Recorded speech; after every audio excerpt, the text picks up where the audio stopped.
Bonjour mesdames et messieurs, bienvenue à Hebdo4, votre émission qui traite d'informations locales. Voici le contenu de cette édition du 15 décembre. Atelier d'initiation à la musique pour les tout-petits avec un artiste bien connu de la région, Dominique Briand. Régent Bastien, le maire de la ville de Passepébiac, nous parle de 2 nouveaux projets pour la ville. Ève Bourret, agent de communication pour l'unité régionale Loisirs et Sports Gaspésie-Île-de-la-Madeleine, nous informe au sujet de la période de mise en candidature pour la 28e édition du prix du bénévolat en loisirs et en sport Dolores-Morin, présentement en cours. Julie Leblanc, la directrice par intérim au Conseil de l'eau Gaspésie-Sud, nous en apprend un peu plus sur la tournée régionale de concertation menée pendant les derniers mois par l'équipe du Conseil de l'eau Gaspésie-Sud. Et Germain Babin, agent de maillage pour le service Artère Gaspésie, nous éclaire encore un peu plus cette semaine sur le service de maillage offert au Québec. Bonne émission tout le monde! Tout d'abord, un tout nouveau projet pour les tout-petits a vu le jour récemment. Dominique Briand, un artiste bien connu de la région, offre des ateliers d'initiation à la musique. C'est le Merlin. Là, qu'est-ce qu'on a eu d'autre? On a eu... Y a-t-il quelqu'un qui peut me dire comment ça s'appelle, cet instrument-là?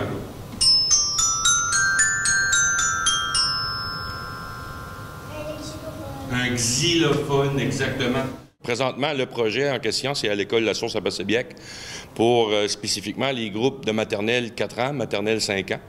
Donc, c'est des ateliers de musique qui servent tout simplement à offrir un accès aux instruments de musique aux enfants. Moi, j'ai eu ce privilège-là d'avoir vraiment en bas âge accès à des instruments de musique. Mes enfants, forcément aussi, ils ont cet accès-là de pouvoir toucher aux instruments de musique, de jouer avec. Mais j'ai bien conscience que c'est pas tous les enfants qui ont cette chance-là d'avoir des instruments de musique dans leur maison, de pouvoir, comme je disais, les toucher puis jouer. Ça fait que les ateliers servent à ça. Comme ça à table, on va voir tantôt, ça à table, il y a plein d'instruments de musique. Les enfants, tantôt, ils vont être appelés à aller les explorer, à aller les essayer. Puis à partir de là, on espère que ne serait-ce que pour un seul, la gang, s'il y a une étincelle qui est faite là, pour l'intérêt pour la musique, bien, c'est déjà ça de gagner. Sinon, pour les autres, c'est juste une expérience quand même qui reste enrichissante là, de pouvoir s'amuser avec des instruments de musique, là, à coup sûr. Là. Si je prends ça, que je vous rappelle, là, le premier petit mot magique pour parler de la musique, puis on va le chanter. Do. Dites-le. Do. Le deuxième. Ré. Le troisième. Ben, en fait, j'avouerais qu'il y a une certaine part d'improvisation dans ce que je fais. C'est-à-dire que je vais vraiment m'inspirer du feeling du moment. Quand je vois les jeunes, quand les jeunes arrivent, déjà, les regards sont déjà comme ça. Ils voient les instruments de musique, puis c'est déjà merveilleux. Là, fait que j'ai une ligne directrice à savoir, en gros, où je veux les amener.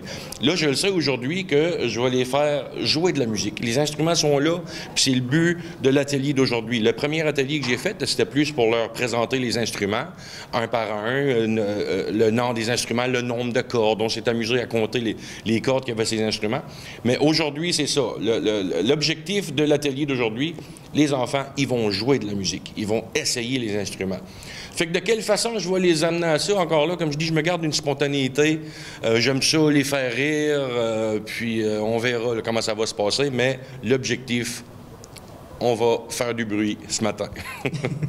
Ça, c'est un projet que tu aimerais amener plus loin. Hein? Oui, c'est un projet que je veux développer, une espèce d'atelier-conférence qu'on va présenter un peu partout dans les écoles. Il y a un programme qui s'appelle Artiste à l'école, d'ailleurs, qui permet de pouvoir présenter ce type d'atelier-là un peu partout, même au Québec. On peut être appelé à aller présenter l'atelier vraiment en dehors de la région. Tiens, les amis qui arrivent, allô les cocos! ça fait que c'est un projet que je veux développer. Ici, aujourd'hui, on va rencontrer une cinquantaine, une soixantaine d'élèves. Moi, j'aimerais ça, présenter des ateliers comme ça à 100 000, 1 million d'enfants s'il faut. Je veux dire, ce projet-là m'amènera ce qui est appelé à m'amener, mais je veux donner accès aux instruments de musique au plus d'enfants possible. Puis là, t'es rendu à combien d'ateliers de données? Là, c'est mon 2e atelier aujourd'hui. 2e atelier. Puis, ce qui est particulier de l'atelier d'aujourd'hui, c'est que suite à mon premier atelier, j'ai envoyé une annonce pour demander aux gens que si les gens avaient des instruments de musique qui servaient à rien dans leur maison, que je serais preneur, justement, pour offrir ça aux enfants. Puis les gens ont été super généreux. Les donations que j'ai eues, écoute, j'ai eu des guitares, j'ai eu des xylophones, j'ai eu des claviers, j'ai eu des tam-tams, j'ai eu plein d'instruments qui m'ont été offerts gratuitement par des gens qui avaient des instruments à la maison qui servaient pas. Puis d'ailleurs, s'il y en a qui voient le reportage, puis qu'ils ont ça, des instruments dans leur maison qui ne servent pas, bien, ça va servir aux enfants qui ont les yeux grands comme ça. Un instrument de musique, même s'il est magané, même s'il n'est pas neuf, je veux dire, l'enfant, il ne voit pas la différence. Pour l'enfant, un instrument de musique, c'est un trésor. C'est merveilleux. Fait que soyez pas gênés de m'offrir des choses que vous pensez qui est peut-être pas super qualité, mais comme que je dis, je me répète, pour un enfant, la qualité, une marque sur un manche de guitare, ça veut rien dire que c'est écrit n'importe quel nom sur le manche de la guitare. Ça demeure une guitare, ça demeure un trésor, ça demeure merveilleux pour un enfant. Puis là, s'il y a des gens qui ont des instruments qui pourraient t'offrir pour tes ateliers, ils te rejoignent comment? Bien, écoute, ils pourraient me rejoindre soit par Facebook. Je veux dire, il y a quand même, la plupart des gens ont accès à Facebook. Dominique Briand. Soit sur le Facebook ou carrément se présenter à l'école, ici, l'école La Source de Passaibiac, ou encore mon lieu de travail au Centre culturel à Passaibiac. Vous pouvez laisser des instruments là, à mon intention. Vous dites, j'ai un instrument de musique ici, c'est pour Dominique Briand, que vous rencontrez à peu près n'importe qui au Centre culturel, ils vont savoir que c'est pour moi, puis ça va être amené à mon bureau, puis c'est aussi simple que ça. Là, les ateliers sont gratuits? Oui, les ateliers, présentement, c'est offert. Je le fais sur une base bénévole aussi, parce que ce qui m'a motivé au départ, c'est mon garçon, étant maternelle 4 ans, ça fait que avec ses amis, il me parle beaucoup de ses amis, puis là, je voulais m'impliquer. Je voulais faire de quoi, là, pour m'impliquer dans son école, là, pour lui montrer, justement, que c'est important de s'impliquer dans sa communauté. Puis Émeric, mon garçon, il est super fier de ça. Puis là, présentement, les ateliers sont donnés une fois par mois? Une fois par mois, pour toute l'année scolaire, oui. Avec les disponibilités que je vais pouvoir mettre à ce projet-là, je suis ouvert à développer l'atelier conférence, là, c'est un projet qui me tient à cœur.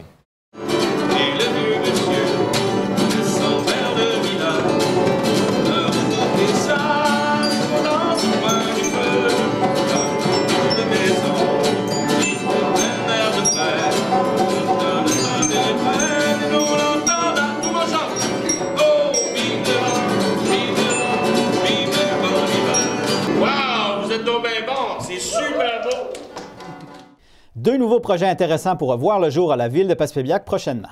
Régent Bastien, le maire de la ville, nous en parle.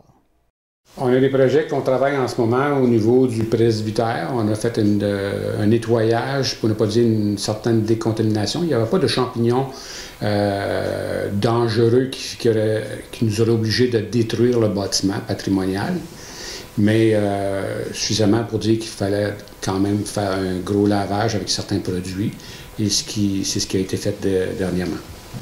Donc ça, c'est réalisé. On a quand même les intentions, la Ville de Passepébiac, de faire un projet à ce niveau-là, au niveau de la stratégie numérique, de faire un pavillon numérique le projet n'est pas encore défini, c'est quelque chose que je vous annonce comme un petit peu en primeur, mais disons que ça va être quelque chose de quand même intéressant on veut impliquer les écoles, mais aussi cégep ou autres, puis des personnes innovantes dans le sens qui veulent aller plus loin pour faire de la recherche, pour faire comme aussi de l'impression en 3D ou etc. J'en dis pas plus, mais quand même, il y a quelque chose dans l'air qui est en train de se travailler, puis on veut vraiment reniper le presbytère. Mais c'est des processus ça, que ça prend quand même un certain temps avant de réaliser tout ça. Mais il y a des bases. Là, il y a un projet en plus de centre de formation pour les ambulanciers. Oui, en fait, on a passé une résolution municipale qui comprenait 2 volets et que la MRC de Bonaventure a supporté la ville de Passepébiac et eux autres qui ont plutôt préféré faire 2 résolutions, mais c'est quand même la même chose, là. En fait, ce qu'on demande au gouvernement, aussi 3S, la Gaspésie des Îles-Madeleine, et aussi au ministère de la Santé, tous ceux qui sont tous les acteurs principaux dans le domaine de la santé au niveau des ambulances, parce qu'on sait qu'il y a une pénurie de personnel, pas seulement à Passepébiac qui est dans le coin de Passepébiac, mais c'est vraiment au niveau gaspésien, puis même peut-être provincial, mais nous, on va s'occuper plus au niveau Gaspésie. Et parce qu'on parle de 40 postes, c'est plus à combler qui ne sont pas comblés. Il y a des gens qui arrivent et qui ne restent pas longtemps, puis ils s'en vont. Il y a des raisons à ça. Fait que moi, je demande aussi 3S, le gouvernement, le ministère de la Santé et les services sociaux, d'asseoir tous ces intervenants ensemble, de voir c'est quoi les solutions, d'avoir des actions concrètes. Puis j'amène une action concrète, c'est d'offrir la formation à nos jeunes, ou moins jeunes, dans la région ici, soit à Passepébiac. Nationalement, on sait que c'est un cours collégial qui n'est pas offert en Gaspésie, il est offert seulement dans certains cégeps au niveau provincial. Mais c'est justement que, pourquoi je disais tantôt que ce n'est pas seulement le ministère de la Santé, je mettais aussi le ministère de l'Éducation, parce que je veux qu'il soit interpellé pour qu'il sache qu'on a besoin de lui aussi, pour qu'il vienne dire que ça doit se donner aussi en Gaspésie. Et donc, on va garder nos jeunes en Gaspésie. Ça, c'est une première chose. On sait souvent que la plupart du temps, quand nos jeunes partent pour aller étudier, la plupart ne reviennent pas. Donc, par contre, lorsqu'on les garde, il y a un sentiment d'appartenance qui est beaucoup plus grand, et qui se construit de plus en plus, et ils ont plus d'opportunités d'emploi, puis surtout qu'on sait qu'on est dans le plein emploi en ce moment. C'est drôle à dire pour la Gaspésie, parce qu'on a toujours pensé qu'il n'avait pas de job, mais moi j'ai toujours dit qu'il n'avait quelqu'un qui peut chercher et trouver. Mais là, c'est encore plus vrai, là. On le sait tous, c'est encore plus vrai. C'est sûr que ça prend des études, souvent, mais dans ce cas-là, justement, pourquoi qu'on ne les forme pas ici?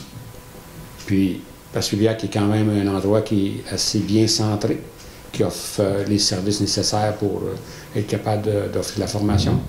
Donc, quand je parlais d'acteurs dans tout ça, c'est oui les cégeps, qui est à Carleton, ça, cégep de Gaspé, mais aussi la commission scolaire à Évêque, avec des locaux qui ont déjà ici en formation professionnelle qui pourraient être libérés. Et donc, je veux vraiment mettre tout le monde au niveau même des services des entreprises qui est offert par la commission scolaire, de voir qu'est-ce qui est possible de faire, qu'est-ce qu'on fait. Je veux qu'on fasse quelque chose. Assoyons-nous, puis parlons-nous. Puis là, je parle de ces gens-là, mais je parle aussi des employeurs qui ont, autrement dit, des entreprises ambulancières, mais aussi des syndicats qui sont affiliés à... Je ne suis pas affilié, mais je veux dire qui sont dans chacune de ces entreprises-là. Parce qu'il faut leur parler, les autres aussi. C'est des gens spécialisés dans le domaine, soit les syndicats ou les employeurs. Le CI3S, ils connaissent le milieu, ils savent c'est quoi les problématiques. Donc, il faut se parler, il faut s'asseoir, puis d'avoir des actions concrètes, puis d'offrir le service de formation ici à Passepébiac. C'est ce qu'on a demandé. La période de mise en candidature pour la 28e édition du prix de bénévolat en loisirs et en sport Dollard-Morin est en cours. Ève Bourrette, agent de communication pour l'unité régionale Loisirs et Sports Gaspésie-Île-de-la-Madeleine, nous informe à ce sujet. Bien, bonjour Ève. Bonjour. Là, cette année, c'est la 28e édition du prix de bénévolat en loisirs et sports Dollard-Morin. C'est quoi ça au juste? Bien, en fait, c'est un prix qui récompense les bénévoles, plusieurs bénévoles au travers du Québec. À chaque année, il y a une cérémonie à l'Assemblée nationale le 28 mai pour remercier tous ces gens qui s'investissent corps et âme en bénévolat pour le loisir et le sport.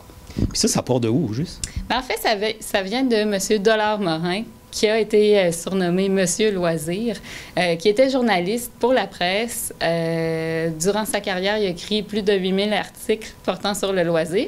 Puis, par la suite, s'est beaucoup investi pour le développement du loisir et du sport au Québec. Donc, on a choisi son nom pour le prix Dollard-Morin. Puis là, il y a plusieurs volets à ça. Oui, on a le volet régional, le volet national et le volet relève. Aujourd'hui, en fait, l'URLS est mandaté pour gérer le volet régional. Donc, on est à la recherche d'un bénévole de la région de la Gaspésie et des îles qui pourra nous représenter le 28 mai prochain à l'Assemblée nationale. OK. Pouvez-vous nous parler un petit peu des critères d'admissibilité? Oui, bien sûr. Bien, d'abord, il faut avoir 18 ans et plus. Puis, il faut s'être investi, il faut avoir œuvré avec enthousiasme dans la dernière année à titre de bénévole en loisirs et en sport. OK. Puis c'est qui au juste qui peut appliquer? Bien, je peux vous donner des exemples de la dernière année. En fait, ça peut être un monsieur hockey qui a l'air littéralement de dormir à l'aréna, qui est toujours à l'aréna en train d'aider les jeunes, etc. Ça peut être une jeune fille qui est pratiquement partout de toutes les organisations, qui est sur la fête de l'Halloween, au carnaval de Noël, etc. En fait, c'est la personne qui s'implique vraiment beaucoup, qui donne de son temps sans compter dans des organisations de loisirs et de sport. Là, il y a des dates limites pour s'inscrire. Oui, bien sûr. En fait, ça va venir quand même vite parce que la date limite pour s'inscrire est le 17 janvier 2020. Puis comment les gens intéressés peuvent s'inscrire? En fait, ils peuvent consulter le formulaire sur le site Internet du ministère de l'Éducation, des Loisirs et des Sports. Simplement aller sur l'onglet Prix du bénévolat Dollars-Morin. Puis, il va y avoir un formulaire en ligne avec toute la procédure à suivre pour inscrire une personne.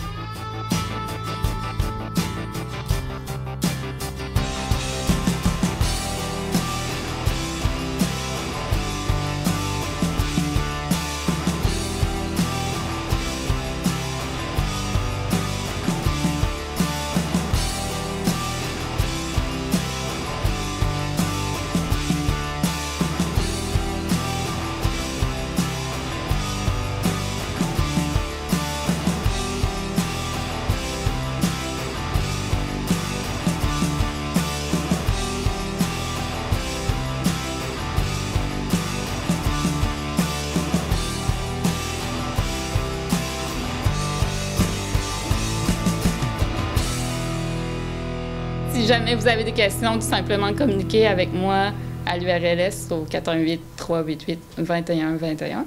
Puis ça me fera plaisir de répondre à vos questions. L'équipe du Conseil de l'eau Gaspésie-Sud a mené pendant les derniers mois une tournée régionale de concertation afin d'alimenter les réflexions avec les acteurs de l'eau sur les problématiques existantes ou émergentes en lien avec l'eau douce et les milieux aquatiques. Nous avons rencontré pour vous Julie Leblanc, la directrice par intérim au Conseil de l'eau Gaspésie-Sud, afin d'en savoir un petit peu plus. Dernièrement, vous avez fait une tournée régionale de concertation. C'était quoi au juste tournée-là? Cette tournée-là, en fin de compte, c'est une commande du gouvernement du Québec afin qu'on fasse ressortir 5 problématiques en lien avec l'eau sur notre territoire. Il faut dire que cet exercice-là avait déjà été réalisé il y a quelques années, où à l'époque, les acteurs de l'eau avaient déterminé qu'il y avait 12 problématiques sur lesquelles on devait travailler pour l'eau, pour conserver l'eau et les écosystèmes. Pour pouvoir mieux cibler nos actions, le gouvernement nous a mandaté à ce qu'on priorise 5 de problématiques à travers ces 12-là.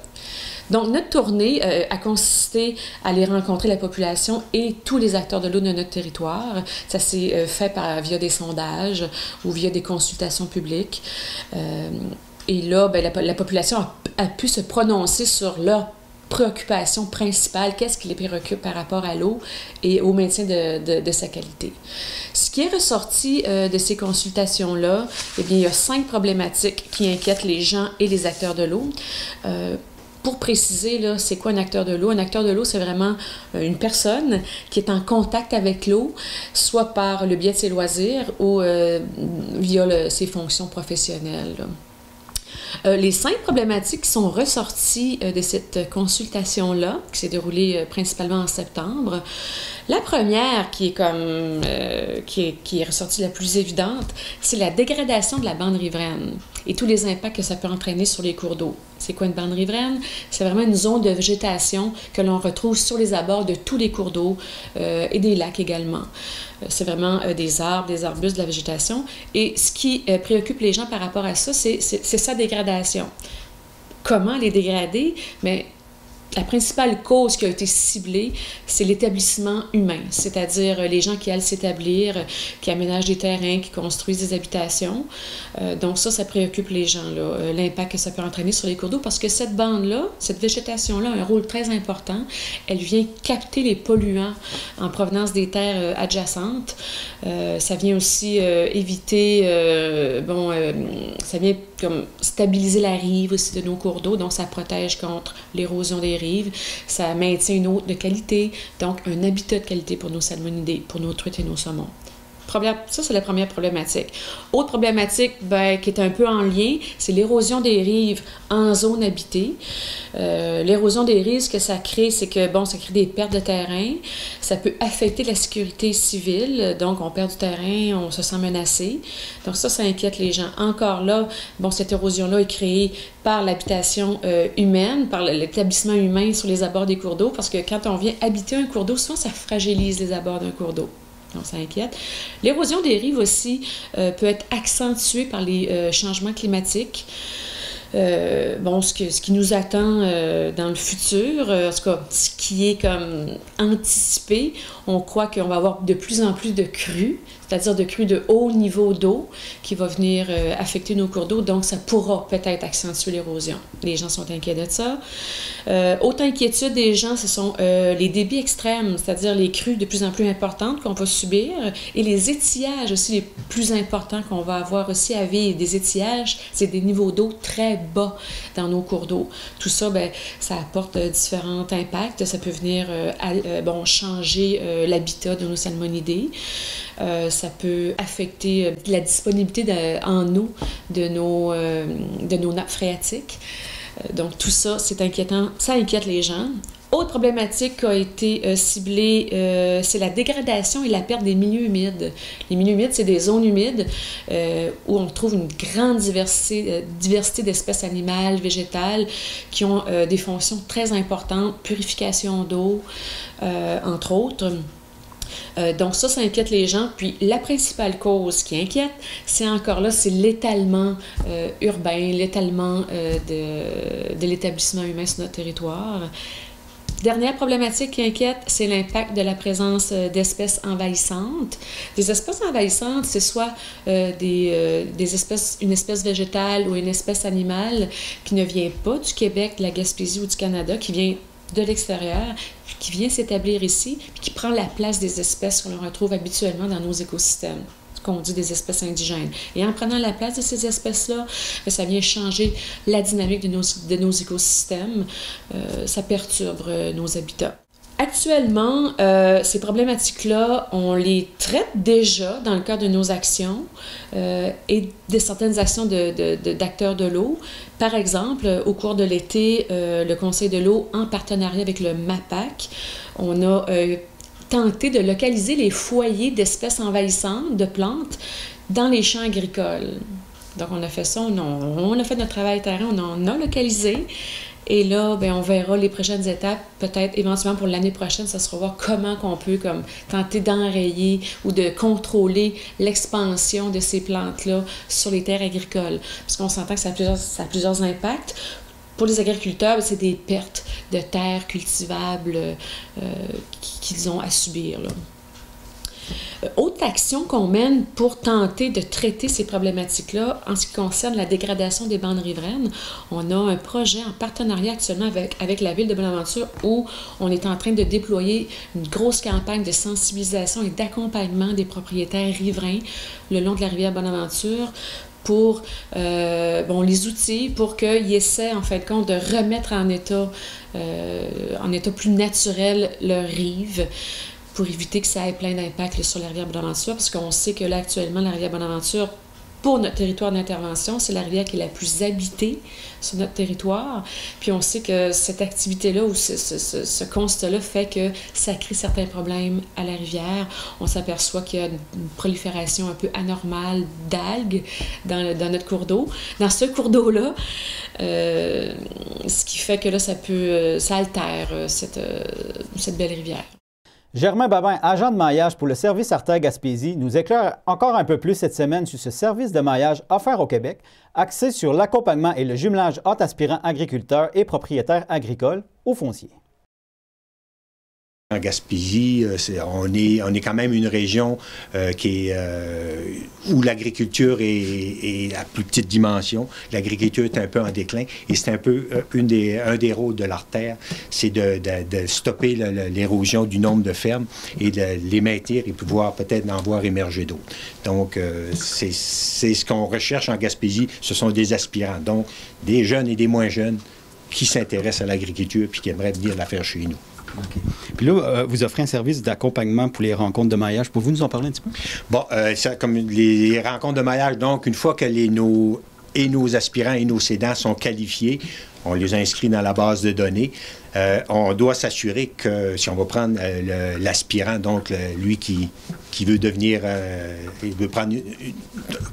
agriculteur ou prendre la relève d'une entreprise, il faut s'assurer qu'il est bien préparé et que ça soit pas juste là, un feu de paille qui n'aura pas de continuité. Donc, la préparation et le processus d'accompagnement fait partie de la démarche, donc de bien encadrer, de bien préparer les personnes pour une fois qu'ils vont aller plus loin puis qu'ils vont rencontrer un cédant potentiel, donc une entreprise, mais que ça puisse, qu'il y ait toutes les chances que le maillage ou le mariage s'effectue. Donc, c'est un peu comme l'artère, c'est un peu comme un Tinder, là, donc une agence de rencontre entre des aspirants producteurs puis des producteurs qui ont besoin là, de relève agricole.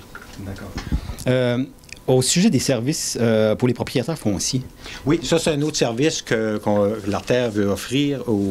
Il y a beaucoup de propriétaires qui ont des terres agricoles qui ne sont pas cultivées, puis qui aimeraient les voir, qu'elles soient entretenues, qu'elles soient mises en culture. Donc, à ce moment-là, ces gens-là peuvent s'inscrire au service de l'Artère. Qu'est-ce que l'Artère va faire? Bon, on va établir avec le propriétaire, c'est quoi le potentiel agricole de ce lot-là.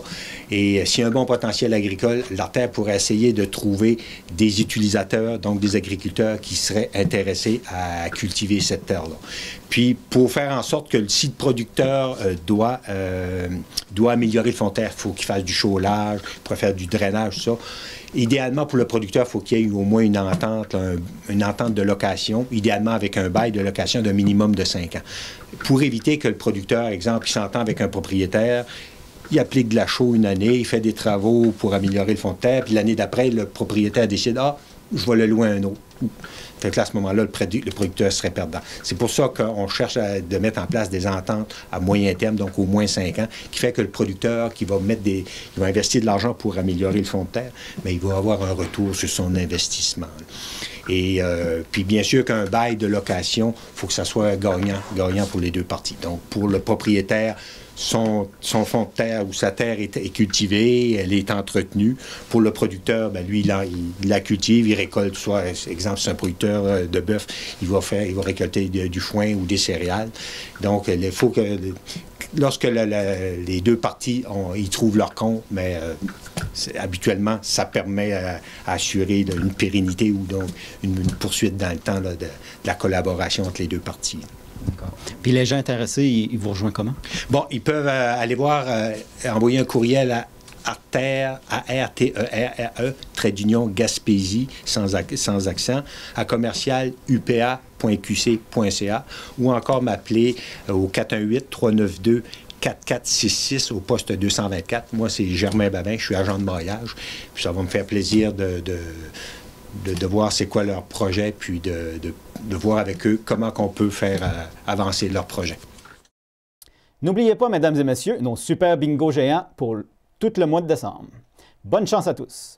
En terminant, n'hésitez pas à consulter notre programmation de la semaine. Vous pouvez la consulter directement sur notre babillard ou directement sur notre site Internet. Votre émission Hebdo 4 est en KL diffusée à tous les jours à midi et à 18h. Votre émission Enjeux régionaux est diffusée du lundi au vendredi à 13h30 ainsi qu'à 18h30 et le samedi à 12h30. Suivez à tous les jours de votre émission La Vague culturelle. Et voici ce dont vous aurez le plaisir d'écouter, entre autres, cette semaine.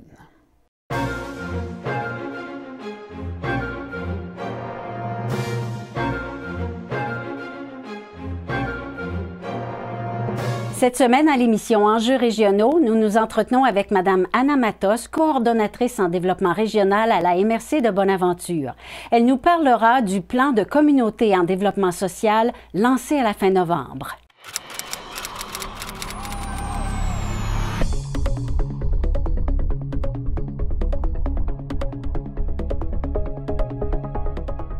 Cette semaine, à l'émission, Louise Cyr du Musée acadien du Québec à Bonaventure nous parle de la boutique de Noël du musée qui se tient présentement et ce jusqu'au 23 décembre 17h.